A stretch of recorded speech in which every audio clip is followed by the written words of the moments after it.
Luke chapter 6. The question about the Sabbath.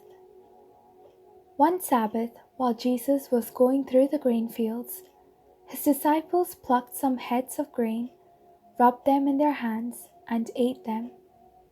But some of the Pharisees said, "Why are you doing what is not lawful on the Sabbath?" Jesus answered, "Have you not read what David did when he and his companions were hungry? He entered the house of God and took and ate the bread of the presence, which it is not lawful for any but the priest to eat, and gave some to his companions. Then he said to them, 'The Son of Man is Lord of the Sabbath.'" The man with the withered hand. On another Sabbath, he entered the synagogue and taught, and there was a man whose right hand was withered. The scribes and the Pharisees watched him to see whether he would cure on the Sabbath, so that they might find an accusation against him. Even though he knew what they were thinking, he said to the man who had the withered hand, "Come and stand here." He got up and stood there. Then Jesus said to them, "I ask you, is it lawful to do good or to do harm on the Sabbath, to save life or to destroy it?" After looking around at all of them, he said to him, "Stretch out your hand." He did so, and his hand was restored. But they were filled with fury and discussed with one another what they might do to Jesus. Jesus chooses the 12 apostles. Now during those days he went out to the mountain to pray, and he spent the night in prayer to God. And when day came, he called his disciples and chose 12 of them, whom he also named apostles: Simon, whom he named Peter, and his brother Andrew, and James, and John, and Philip, and Bartholomew, and Matthew, and Thomas, and James, son of Alphaeus, and Simon, who was called the Zealot, and Judas, son of James, and Judas Iscariot, who became a traitor. Jesus teaches and heals. He came down with them and stood on a level path, and a great crowd of his disciples and a great multitude of people from all Judea, Jerusalem, and the coast of Tyre and Sidon. They had come to hear him and to be healed of their diseases. And those who were troubled with unclean spirits were cured. And all in the crowd were trying to touch him, for power came out from him and healed all of them. Blessings and woes. Then he looked up at his disciples and said, "Blessed are you who are poor, for yours is the kingdom of God.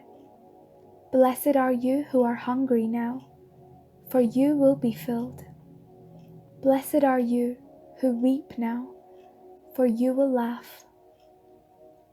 Blessed are you when people hate you, and when they exclude you, revile you, and defame you on account of the Son of Man. Rejoice on that day, and leap for joy, for surely your reward is great in heaven. For that is what their ancestors did to the prophets. But woe to you who are rich, for you have received your consolation. Woe to you who are full now, for you will be hungry. Woe to you who are laughing now, for you will mourn and weep. Woe to you when all speak well of you, for that is what their ancestors did to the false prophets. Love for enemies. But I say to you that listen, Love your enemies. Do good to those who hate you. Bless those who curse you. Pray for those who abuse you. If anyone strikes you on the cheek, offer the other also. And from anyone who takes away your coat, do not withhold even your shirt. Give to everyone who begs from you. And even if anyone take away your goods, do not ask for them again. Do to others as you would have them to do to you. This is the word of the Lord. If you love those who love you, what credit is that to you? For even sinners love those who love them. If you do good to those who do good to you, what credit is that to you?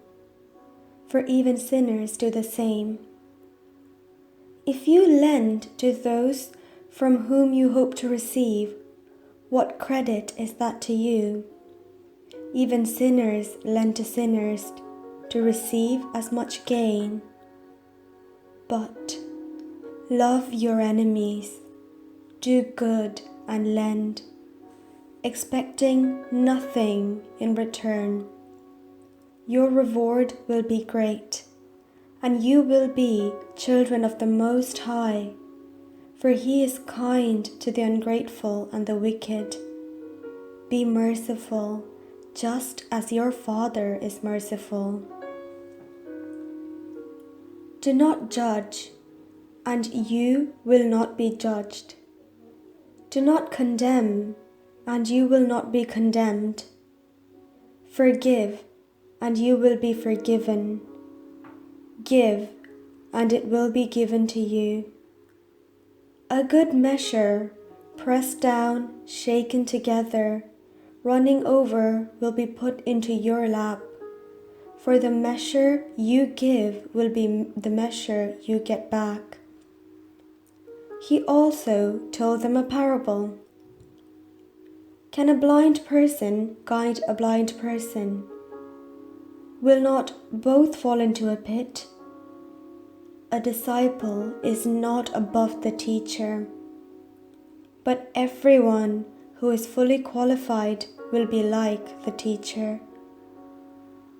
Why do you see the speck in your neighbor's eye, but do not notice the log in your own eye? Or how can you say to your neighbor, "Friend, let me take out the speck in your eye," when you yourself do not see the log in your own eye? You hypocrite! First take the log out of your own eye, then you will see clearly to take the speck out of your neighbor's eye. No good tree bears bad fruit, nor again does a bad tree bear good fruit. For each tree is known by its own fruit. Figs are not gathered from thorns, nor are grapes picked from a bramble bush. The good person out of the good treasure of the heart produces good, and the evil person out of evil treasure produces evil. For it is out of abundance of the heart that the mouth speaks. Why do you call me, Lord, Lord, and do not do what I tell you? I will show you what someone is like who comes to me, hears my words and acts on them. That one is like a man building a house, who dug deeply and laid the foundation on rock. When a flood arose, the river burst against that house, but could not shake it, because it had been well built. But the one who hears and does not act is like a man who built a house on the ground without a foundation. When the river burst against it, immediately it fell, and great was the ruin of that house.